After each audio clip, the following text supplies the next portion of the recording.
In this video, we'll be taking apart the Poco X8 Pro Max. If you're interested in seeing more videos like this, make sure to subscribe and click on the notification bell so you'll be notified once I upload a new video. Also, if you need any tools, there are links in the description.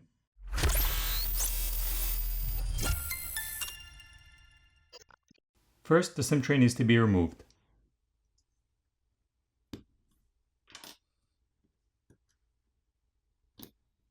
Looking at the SIM tray, we can see an orange rubber gasket around the opening. Now, heat needs to be applied to the back plate to loosen up the adhesive underneath, and then a pry tool can be used to pry the back plate off. I prefer to use a hairdryer since there's less of a chance of damaging any of the components inside by overheating them.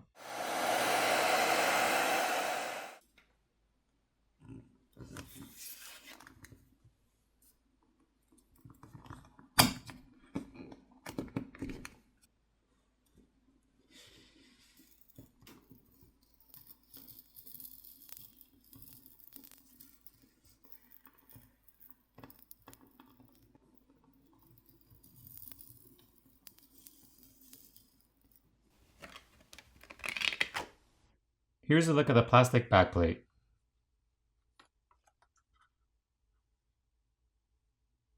The glass camera lens covers can be replaced by applying heat and prying them off, so you don't have to take apart the phone to replace those.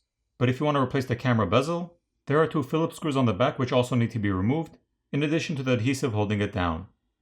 There are now 15 Phillips screws which need to be removed.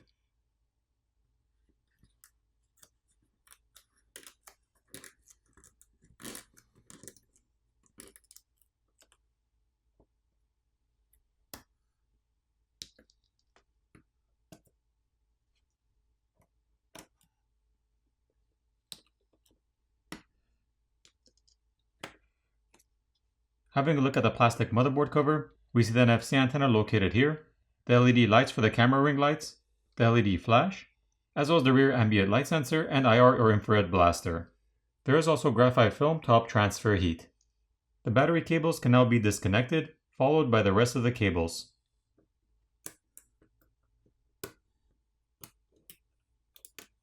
The coaxial cables on the bottom right side of the board can be disconnected by popping them off.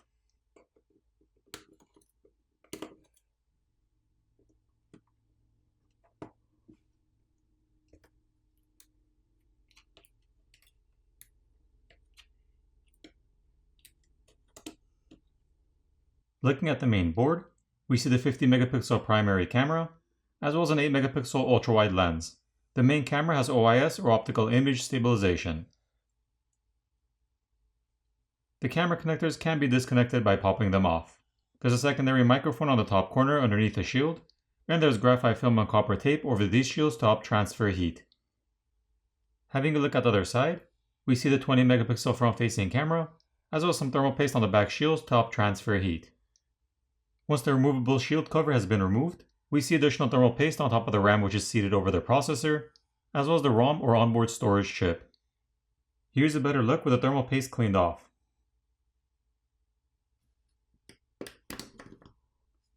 This is the bottom speaker assembly, and there's a mesh filter over the speaker opening.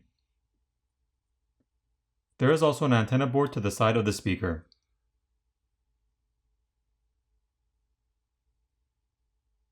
To remove the battery, there is a pull pouch provided to help you pry it off.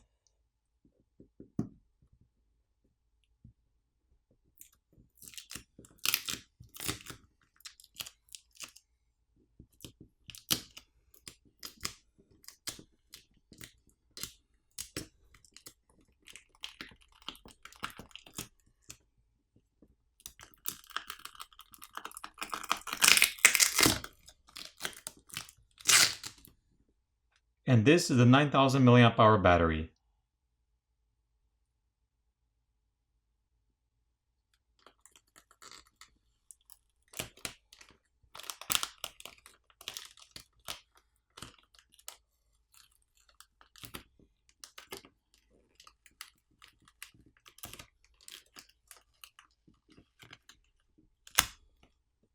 Once the battery and the battery adhesive pouch have been removed, we can see this flex cable which connects the main board to the subboard, as well as the flex cable for the screen which is routed through an opening in the midframe.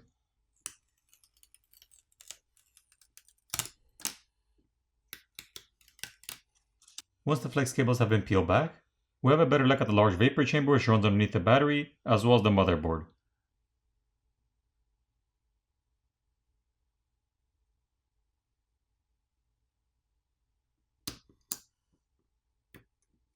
To replace the screen, you would have to remove the back plate, the screws on the motherboard cover as well as the speaker assembly, and then remove the motherboard cover and the speaker assembly, giving you access to the cables, and then you'd have to disconnect the screen cable and the battery cable, pry the battery and the battery adhesive pouch off, disconnect the flex cable for the fingerprint reader, peel off the flex cable for the screen, heat up the front of the phone where the screen is to loosen the adhesive underneath, pry the old screen off, apply new adhesive and reapply the new screen, making sure you run the flex cables back to the openings in the mid frame, and reassemble the phone.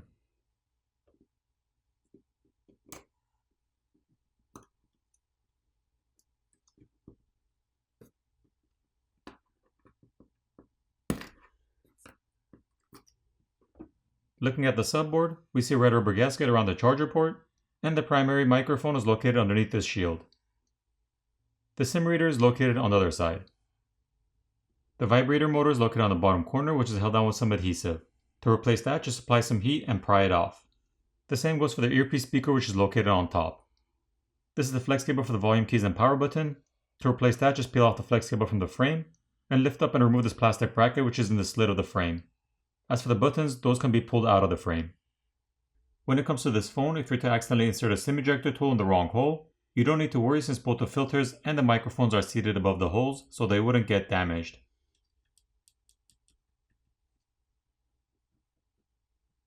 For the repairability score on this phone, I give it a 6.5 out of 10.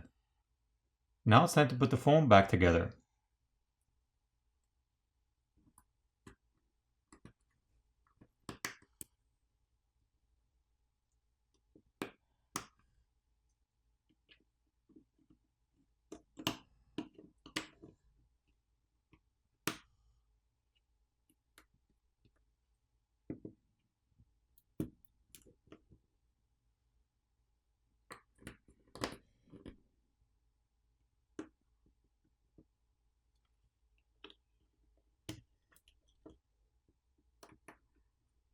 Once everything's back in place, apply new adhesive and reapply the back cover. Flip over the phone, power it on, and you're done. I hope you enjoyed this video, and I'll see you in the next one.